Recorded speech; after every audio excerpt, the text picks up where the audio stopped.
마려운데 나오지 않는 소변 급성료 폐의 괴로움.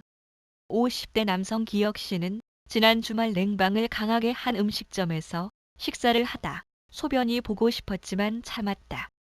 화장실이 밖에 있는 곳이어서 더위 탓에 식사 후 나가서 소변을 보려고 생각했다. 10여 분 더 식사를 마치고 나니 방광이 터질 듯한 느낌에 급히 화장실에 갔으나 소변이 나오질 않는 것이었다.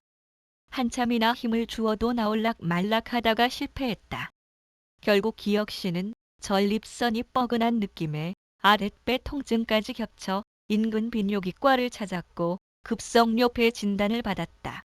의료진이 요도에 호스를 꽂아 소변을 배출하고 나서야 식은땀을 훔칠 수 있었다.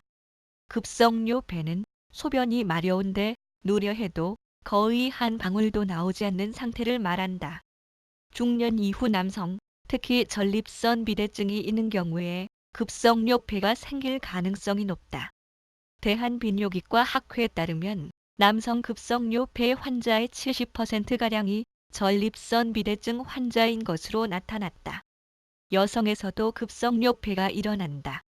보통 남성의 방광은 400에서 500cc의 소변을 담는데 요폐가 오면 부풀어 올라 심한 경우 1500cc 이상까지 부풀기도 한다.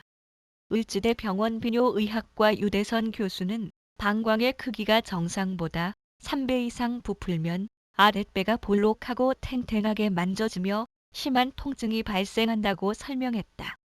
전립선 비대증은 급성료폐의 흔한 원인이다.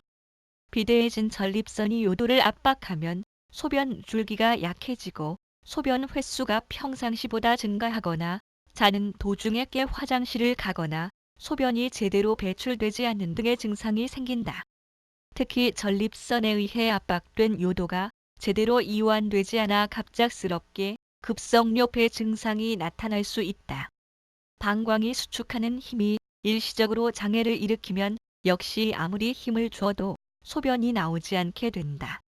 전립선 비대증 환자가 감기약을 복용했을 경우에는 급성료폐가 나타날 위험성이 매우 크다.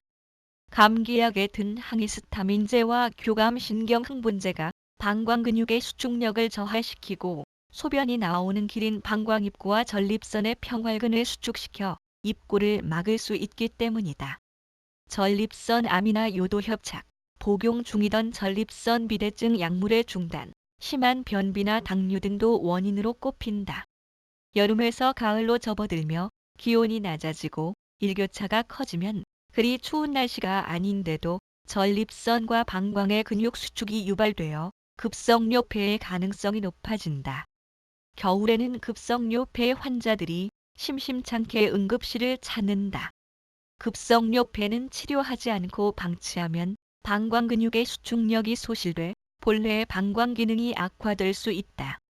이로 인해 방광 내 압력의 상승을 유발하고 이는 방광 내 혈류량을 감소시켜 산소가 부족한 허혈 상태 및 조직의 손상을 초래한다. 결과적으로 방광 기능 저하와 변성이 오게 된다. 또한 요관이나 신장이 늘어나는 증상 수신증을 유발하기도 한다. 급성료폐가 발생하면 빨리 통증 경감을 위해 응급처치로 요도에 돈요관을 밀어넣어 인위적으로 소변을 배출시킨다.